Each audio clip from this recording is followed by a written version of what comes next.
इस 2 दिन के सत्र में, इस इंटरनेशनल कॉन्फ्रेंस में सारा के सारा ऐसा लगता है कि ये किसान सम्मेलन होकर रह गया है और किसानों को ही समर्पित हो गया है।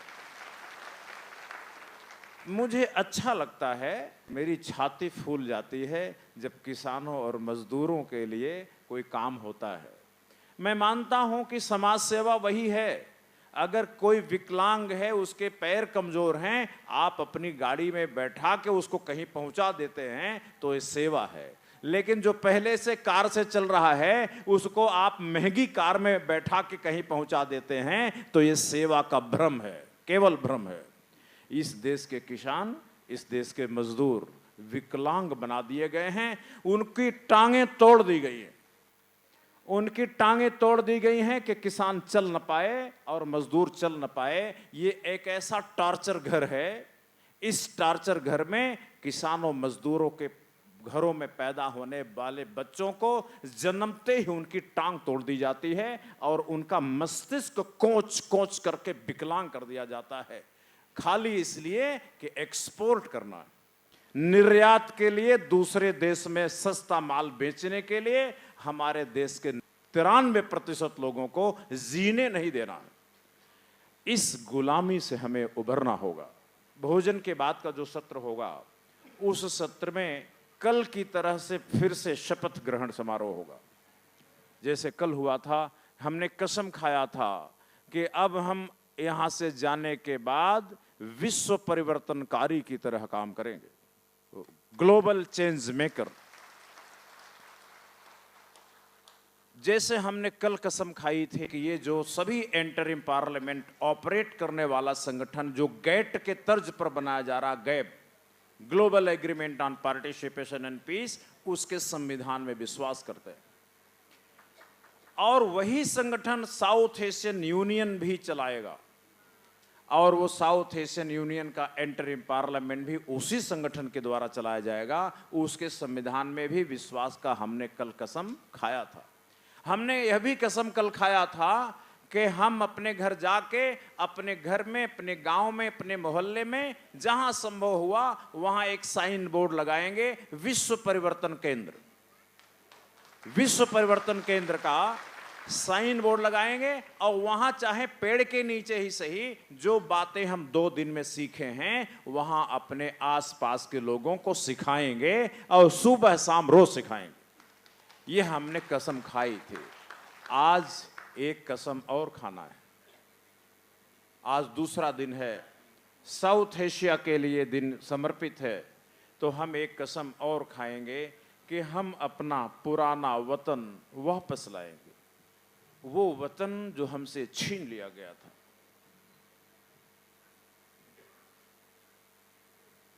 नाइनटीन 47 में हम लोगों ने सोचा नहीं था कि आज़ादी मिलेगी तो वो आज़ादी इतनी घायल करने वाली होगी। अगर हमें एहसास होता कि भारत की आज़ादी 15 लाख लोगों की कुर्बानियां देकर मिलेगी तो केवल 5000 अंग्रेजों के गर्दन काट देने ज़्यादा ठीक थे। ये जो अहिंसा के रास्ते पर आज़ादी मिली हमारे लिए बहुत महंगी पड़ी। अगर 15 लाख लोग मारे जाएंगे इस आज़ादी में, यह पता होता तो 5000 अंग्रेजों के गर्दन काटने बिल्कुल जायज होता, बिल्कुल ठीक होता हो। लेकिन हमारे साथ विश्वासघात किया गया, हमारे समाज से जिन्ना पैदा किया गया और हमारे समाज से ऐसे लोगों को सह दी गई जो जहर उगलते थे, जो अमृत उगलते थे, उनको पीछे कर दिया गया। हमारा वतन हमसे छीन लिया गया, हमारा मकान छीन लिया गया, हमें एक रूम में बंद करके ताले मार दिए गए कि तुम्हारा यही रूम अब तुम्हारा देश है। हमें उस वतन की फिर से चिंता है और उस वतन को फिर से वापस लाना है। इसलिए हम साउथ एशिया को अपना होमलैंड कहते हैं। भारत हमारा कंट्री है, साउथ एशिया हमारा होमलैंड है, हमारा वतन है। और उस वतन की आजादी हम लेकर रहेंगे। और ये पूरा संसार हमारा राष्ट्र है, वह वैदिक राष्ट्र। अयम निजः परो वेति गणना लघु चेतसाम उदार चरिता नाम तो वसुधाय विहे कुटुंबकम।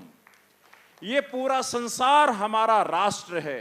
दक्षिण एशिया हमारा वतन है, भारत हमारा देश है, दिल्ली हमारा प्रदेश है, और जहां ये कॉन्फ्रेंस हो रही है सेंट्रल दिल्ली हमारा जिला है। ये सब एक ही है। हम ये सारा संसार एक ही शरीर के अलग अलग अंग हैं। अगर हम भारत माँ की भाषा में बात करें तो ये भारत माँ इस धरती माता के हाथ है, पैर है।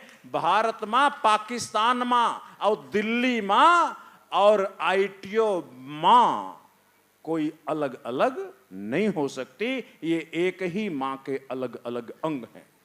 मेरे मित्रों, जिनको आप असंभव कहते हैं, हमारे देश में एक पुनर्जागरण की जरूरत है। अगर वो रिनेसां ना हुआ तो मैंने आज सुबह के सत्र में बताया था कि उसके क्या क्या खामियाजे उठाने पड़ेंगे। और ये जो नेता वोट की राजनीति के लिए, सत्ता में बैठने के लिए अपने आसपास पुलिस का पहरा देखने का शौक रखने वाले, ये हमारे आपके बच्चों को तहस नहस कर डालेंगे, इस देश को बर्बाद कर डालेंगे। मैंने कहा था कि हो सकता है आने वाले दिनों में भारत और पाकिस्तान दुनिया के नक्शे से ही मिट जाएं। इसकी पूरी संभावना है। भारत की रक्षा करने के लिए हमें जरूरी है हमारा वतन हमें वापस किया जाए। हमारा वतन हमें वापस मिलना चाहिए। और जो गलती 1947 में हो गई थी, उस गलती को अंडू किया जाना चाहिए। हमारा वतन हमें वापस करो, हम इसको बर्दाश्त नहीं करेंगे। मेरे मित्रों, ये काम संभव है अगर इस देश में जो लोग जिस पॉलिटिकल पार्टी से बिलोंग करते हैं, अपनी अपनी पार्टी के नेताओं को यह कहना शुरू कर दें कि अगर तुमने अखंड भारत का विरोध किया, अगर तुमने साउथ एशिया का विरोध किया, अगर हमारे वतन की लड़ाई का विरोध किया, अगर पूरे दुनिया को तुमने राष्ट्र और राष्ट्रीय सरकार बनाने का विरोध किया, तो हम तुम्हारा विरोध करेंगे। अगर ये बात कह दें तो ये काम आज हो सकता है। नेताओं ने अपने घर में, अपने सरकार में, संसद के नीचे बंकर बना रखे हैं। किसी ने बताया है कि 150 फुट नीचे बंकर बना लिया है। अगर परमाणु बम गिरेगा तो उस बंकर में जाकर अपनी जान बचा लेंगे। लेकिन हमारे आपके बच्चे किस बंकर में जाएंगे, कहां जान बचाएंगे? और युद्ध मत होने दीजिए। अगर युद्ध हो जाएगा तो वही होगा। सब सेना का साथ दो, भारत सरकार का साथ दो, ये करो वो करो। जो हमारे बच्चों को मारना चाहते हैं, इस देश में भ्रष्टाचार बना के रखना चाहते हैं, भ्रष्ट लोगों को विदेशों में शरण देना चाहते हैं, उन भ्रष्ट लोगों के संप्रभुता की हमें चिंता नहीं करना है। हमें किसानों के संप्रभुता की चिंता है, हमें मजदूरों के संप्रभुता की चिंता है, हमें मिडिल क्लास के संप्रभुता की चिंता है। और यह सब मिलके ही देश की संप्रभुता बनाते हैं। भ्रष्ट लोगों की संप्रभुता देश की संप्रभुता नहीं है, कभी नहीं रही है। और भारत की मैथोलॉजी है, भारत की वैचारिकी है। इसने कभी भी इस जमीन के छोटे टुकड़े को राष्ट्र नहीं कहा। इसने पूरी धरती को हमेशा हमेशा से राष्ट्र कहा है। और पूरी धरती की ही संप्रभुता हो सकती है, धरती की किसी टुकड़े की संप्रभुता नहीं हो सकती। विश्वात्मा की संप्रभुता हो सकती है, लेकिन विश्वात्मा के अंगुली की संप्रभुता नहीं हो सकती। विश्वात्मा के कान की संप्रभुता, विश्वात्मा के नाक की संप्रभुता और विश्वात्मा के पैर की संप्रभुता नहीं हो सकती है। संप्रभुता, सोवरेनिटी हमें यूनिवर्सिटियों में गलत पढ़ाया गया है। अगर यूनिवर्सिटी का प्रोफेसर तोता है तो तोता सजा भुगते, लेकिन देश के नागरिक संप्रभुता के नाम पर सजा भुगतने को तैयार नहीं हैं। इसलिए मित्रों, जो आप कहते हो कि संभव नहीं है, आप मुझे अपने क्षेत्र में बुलाइए, इस तरह के सम्मेलन अपने एरिया में, अपने शहर में, अपने जिले में, अपने प्रदेश में करिए। जो 2 दिन से जो स्पीकर यहां बोले हैं, ये आपके शहर में जाएंगे। जो संभव नहीं मानते उनको संभव करवा के, मनवा के लौट के आएंगे। इसकी चिंता मत करिए। दुनिया में जिंदा कौमें कभी भी कोई चीज को असंभव नहीं मानती। यह संभावना इंसान बनाता है, और इंसान अगर चाह ले तो कुछ भी हो सकता है, क्योंकि इंसान अकेले अकेले नर है, और इंसान धरती का 810 करोड़ मिल जाए तो नारायण है, तब वो नारायण है। नर से असंभव हो सकता है, नारायण से असंभव नहीं हो सकता। एक आदमी का विचार आत्मा है, और धरती के 810 करोड़ लोगों के विचार परमात्मा है। आत्मा से असंभव हो सकता है कोई काम, लेकिन परमात्मा के सामने कोई काम असंभव नहीं है। ध्यान रखना। इसलिए हम कहते हैं, हे नारायण, यह हमारी सभ्यता बचाओ, और इसकी प्रार्थना करोगे, इसकी दिशा में काम करोगे, तो जो काम असंभव लगता है वो काम संभव होकर रहेगा। बहुत बहुत धन्यवाद। हमें आपका साथ चाहिए पूरे संसार में युद्धों पर प्रतिबंध लगाने और लोगों को वैश्विक अधिकार दिलाने में। इस वीडियो का डिस्क्रिप्शन देखिए और ऑनलाइन फॉर्म भर के भेजिए।